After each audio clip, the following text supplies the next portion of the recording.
2, 1. Muchos han marcado como Internet, esta nueva, la solución para esto, como que genera muchas libertades que antes no estaban, o que equipara mucho las posibilidades o las oportunidades para para poder hacer ciertas cosas. Pero vos realmente considerás que hay esa neutralidad en Internet, de que es tan horizontal como se promete, y que si no es tan horizontal, tenemos un problema cuando queremos generar esta libertad a través de Internet. ¿Cómo lo ves Bueno, a esto? el Internet es tan neutral como cualquier lenguaje, como cualquier medio de comunicación. Es decir, permite que muchas cosas pasan, por lo tanto liberaliza los flujos de comunicación e información hasta cierta medida y en ciertos rangos y en ciertos parámetros. No puede trazarse esto, digamos, en blancos y negros, como decir, o no ofrece ninguna libertad, o es la libertad absoluta con una neutralidad plena. No, por supuesto que Totalmente de no. acuerdo. El Internet lo que permite es ensanchar los canales, las avenidas a través de las cuales fluye la información, la descontrola además en muchos sentidos, y eso es muy positivo para efectos de la libertad. Pero al mismo tiempo, como cualquier lenguaje, como cualquier código, está condicionado a un montón de cosas, pero incluso como el lenguaje con el que tú y yo estamos comunicándonos en este momento, y no me refiero a la señal del Internet, sino me refiero al lenguaje hablado.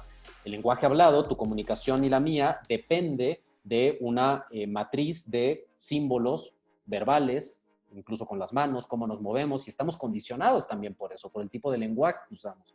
El Internet es parte de, es una nueva forma, es una nueva retícula a través de la cual fluye esa información, esa comunicación, con sus propios condicionamientos.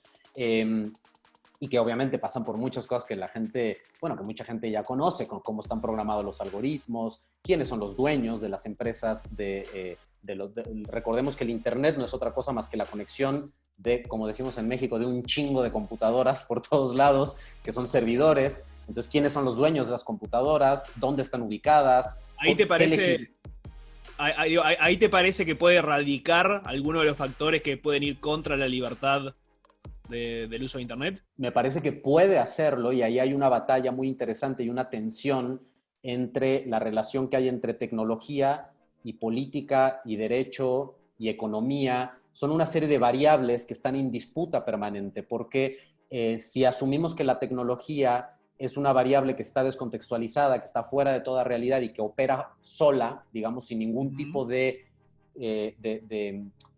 contexto, de limitación, primero no es real, porque todo opera en un contexto, y segundo, nos estamos engañando porque en realidad hay alguien que está decidiendo por esa tecnología, alguien crea eso. Fíjate que, te lo digo como de manera un poco anecdótica, me he clavado durante algún tiempo en temas de tecnología y derecho, y es muy interesante porque en algunas universidades en Estados Unidos están empezando a indagar sobre la posibilidad de generar fórmulas algorítmicas, es decir, algoritmos que permitan que podamos desplazar a funcionarios y funcionarias judiciales de las decisiones sobre temas de justicia, ¿no? Es decir, ¿para qué tener a un juez o una jueza si en realidad un juicio no es otra cosa más que, fíjate la locura en la que lo plantean, más que un dispositivo en el cual tú metes un input, que son las pruebas y la teoría del caso, y pasa por una máquina que son los jueces, es decir, una máquina de algoritmos, y tienes un resultado que es una sentencia,